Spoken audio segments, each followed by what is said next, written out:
Mr. President, I rise to appeal to our colleagues to support measures urging the government to advocate before the International Criminal Court for the interim release of former President Rodrigo Duterte, or just place the former president under house arrest. Mr. President, I believe that there comes a time when the measure of a nation is not in the strength of its laws, but in the depth of its compassion.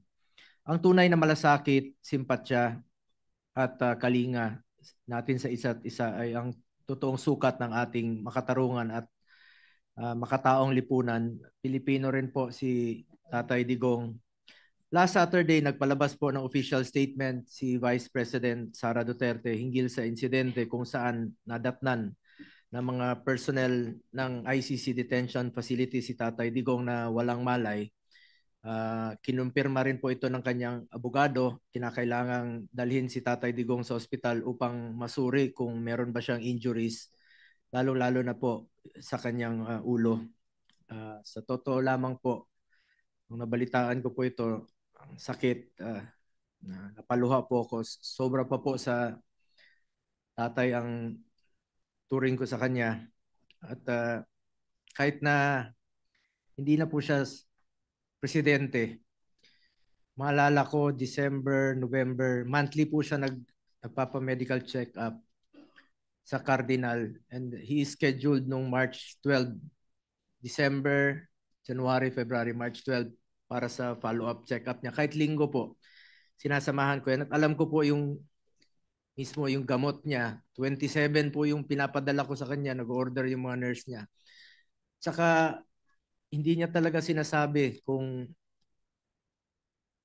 na-slide siya noon. For the past 3 years, ayaw niyang sabihin sa common law wife niya, sa partner niya, si Ma'am Hanilet, na tinatago niya parati sa kanya. Sa akin siya tumatawag. Sabi niya, wag mong sabihin. Ayaw ko nang magpa-check up. At ang makakapagdala sa kanya sa ospital, yung doktor lang po niya. Pag tinatakot namin siya through his doctor. Totoo po yun. Ang nakakatakot lang po ngayon, wala po siyang matatawagan, wala siyang masasabihan. At kilala ko po si Tatay Digong. Ano yun eh. Siya na mismo parang pagod na rin po siya. Parati niyang sinasabi noon pagkatapos ng kanyang presidency, pagod na. Talagang tinamaan rin po yung kanyang katawan, yung kanyang edad. Sa kanyang edad at during the pandemic, maalala ko 2016 kasama si Senator Cayetano. Umiikot, sobrang lakas pa niya noon. Pero panahon ng pandemya, wala na. Talagang humina po siya na minsan natutumba lang. Siguro hindi ko na po mabilang sa kamay ko ilang beses na po siyang natumba mismo sa bahay niya. Dahil sa mahina na yung tuhod, minsan nakakalimot na po siya. Pilipino naman po si Tatay Digo. Masakit lang po sa akin dahil sa totoo lang, sobra pa po sa tatay ang turing ko sa kanya. Mas nakakasama ko po siya for the past 25 years kesa sa totoo kong tatay. Totoong tatay ko, 5 taon ko hindi nakikita. Tatay Digong, 350 out of 365 days. Nakakasama ko siya until 2022 dahil tapos na po ko yung termino niya at may trabaho naman po ako dito sa Senado. Ang nakakalungkot po dito, baka God forbid, meron pang mas malalang mangyari sa susunod sa kanya. Mas nakakatakot po yun kung doon po mangyari ito sa ibang bansa. Ako po'y nakikiusap sa ating mga kasamahan, kahit nga sabi ni Senator Bato, suntok sa buwan po ito. Bago po huli ang lahat, sana po'y maramdaman naman niya yung ating suporta. Kahit paano naman po'y naglingkod po siya sa atin ng 6 na taon ng buong puso. Hindi na po tatakbo ng presidente, dapat yon. Pero sa hindi po inaasahang pagkakataon, tumakbo po siya at pili po ng Pilipino.